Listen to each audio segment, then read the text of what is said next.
പിണറായി സർക്കാർ കുത്തനെ വർദ്ധിപ്പിച്ച PSC അംഗങ്ങളുടെ ശമ്പളം സതീശൻ സർക്കാർ വെട്ടിക്കുറയ്ക്കുമോ?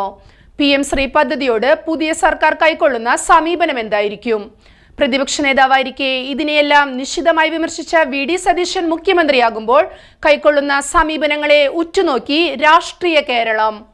വിവാദ വിഷയങ്ങളിൽ സതീശൻ ഏകപക്ഷീയ തീരുമാനം കൈക്കൊള്ളരുതെന്ന് കോൺഗ്രസിനുള്ളിലും പ്രതിഷേധ സ്വരമുയരുന്നു.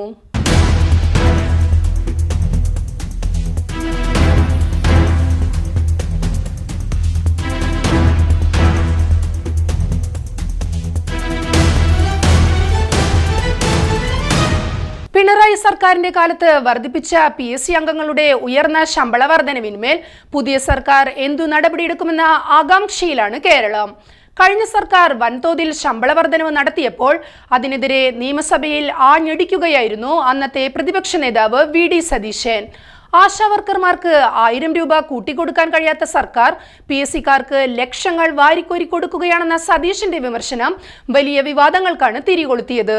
PSC ചെയർമാന്റെ ശമ്പളം 2.24 ലക്ഷത്തിൽ നിന്ന് 3.87 ലക്ഷമായും അംഗങ്ങളുടെ ശമ്പളം 2.19 ലക്ഷത്തിൽ നിന്ന് 3.08 ലക്ഷം രൂപയായുമാണ് പിണറായി സർക്കാർ വർദ്ധിപ്പിച്ചത്. ഈ വിധത്തിൽ ഉയർന്ന ശമ്പള വർധനവ് അനാവശ്യമാണെന്നായിരുന്നു VD സതീശന്റെ വാദം. രാഷ്ട്രീയ നിയമനം നേടുന്ന അംഗങ്ങൾക്ക് ഈ വിധത്തിൽ വലിയ ശമ്പളം നൽകുന്നത് ശരിയായ കീഴ്വഴക്കമല്ലെന്നും അദ്ദേഹം വിമർശിച്ചിരുന്നു. എന്നാൽ ശമ്പള വർധനവുമായി മുന്നോട്ടു പോവുകയായിരുന്നു പിണറായി സർക്കാർ. അംഗങ്ങളുടെ എണ്ണം ക്രമാതീതമായി വർദ്ധിപ്പിച്ചതിനെയും VD സതീശൻ വിമർശിച്ചിരുന്നു.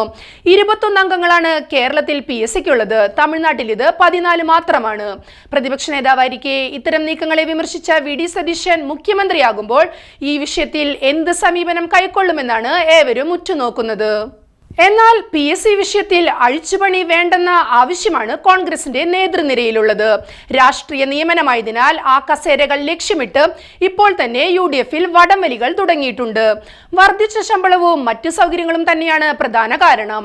അതുകൊണ്ട് തന്നെ ശമ്പളം വെട്ടിക്കുറയ്ക്കാനുള്ള സതീശന്റെ നീക്കത്തിന് സ്വന്തം പാർട്ടിയിൽ നിന്ന് തന്നെ എതിർപ്പുകൾ ഉണ്ടാകുമെന്ന് സുവ്യക്തം. അതുപോലെ തന്നെ PM ശ്രീ പദ്ധതിയോട് സതീശൻ സർക്കാർ എന്ത് നിലപാട് കൈക്കൊള്ളുമെന്നതും ചർച്ചാ വിഷയമാകുന്നുണ്ട്. പിണറായി സർക്കാർ PM ശ്രീ പദ്ധതിയിൽ ധാരണാപത്രം ഒപ്പിട്ടപ്പോൾ വിമർശിച്ചതിൽ അന്നത്തെ പ്രതിപക്ഷമായ UDFും മുൻനിരയിലായിരുന്നു. മുൻ സർക്കാർ ധാരണാപത്രം ഒപ്പിട്ടതിനാൽ പദ്ധതിയിൽ നിന്ന് പിന്മാറൽ പുതിയ സർക്കാരിന് എളുപ്പമാകില്ല. ധാരണാപത്രത്തിലെ വ്യവസ്ഥകൾ പ്രകാരം കരാർ റദ്ദാക്കാനും പിൻവലിക്കാനും അധികാരമുള്ളത് കേന്ദ്രത്തിനാണ്. അതിൽ നിന്നും പിന്മാറിയാൽ SSA ഫണ്ട് കേന്ദ്രത്തിന് തടയാൻ കഴിയും. കേരളത്തിൽ PM ശ്രീയെ കോൺഗ്രസ് എതിർക്കുന്നുവെങ്കിലും ദേശീയ തലത്തിൽ അനുകൂല സമീപനമാണ് കോൺഗ്രസിനുള്ളത്. കോൺഗ്രസ് ദേശീയ തലത്തിൽ ഭരിച്ചിരുന്ന എല്ലാ സംസ്ഥാനങ്ങളും PM ശ്രീ പദ്ധതിയിൽ ചേരുകയും കേന്ദ്ര സർക്കാരിൽ നിന്ന് ആനുകൂല്യങ്ങൾ നേടുകയും ചെയ്തിട്ടുണ്ട്. സ്കൂളുകളുടെ പശ്ചാത്തല വികസനത്തിനായി കോടിക്കണക്കിന് രൂപയാണ് PM ശ്രീ വഴി കേന്ദ്ര സർക്കാർ നൽകുന്നത്. അതുകൊണ്ടാണ് പിണറായി സർക്കാർ PM ശ്രീ പദ്ധതിയിൽ ചേരാൻ തീരുമാനിച്ചതും വിദ്യാഭ്യാസ വകുപ്പ് അതിൽ ഒപ്പിട്ടതും. എന്നാൽ മുന്നണിയിൽ ചർച്ച ചെയ്യാതെ തീരുമാനമെടുത്തത് ഇടതുമുന്നണിയിൽ വലിയ വിവാദമായി. CPI പരസ്യ നിലപാടുമായി സർക്കാർ തീരുമാനത്തിനെതിരെ രംഗത്ത് വന്നു. ഒടുവിൽ ഉപസമിതി രൂപീകരിച്ച് PM ശ്രീയുമായി സർക്കാർ മുന്നോട്ടു പോകുന്നില്ലെന്ന് കേന്ദ്രത്തെ രേഖാമൂലം അറിയിക്കുകയായിരുന്നു. എന്നാൽ ഈ വിഷയത്തിൽ തുടർ നടപടികൾ ഉണ്ടായതേയില്ല.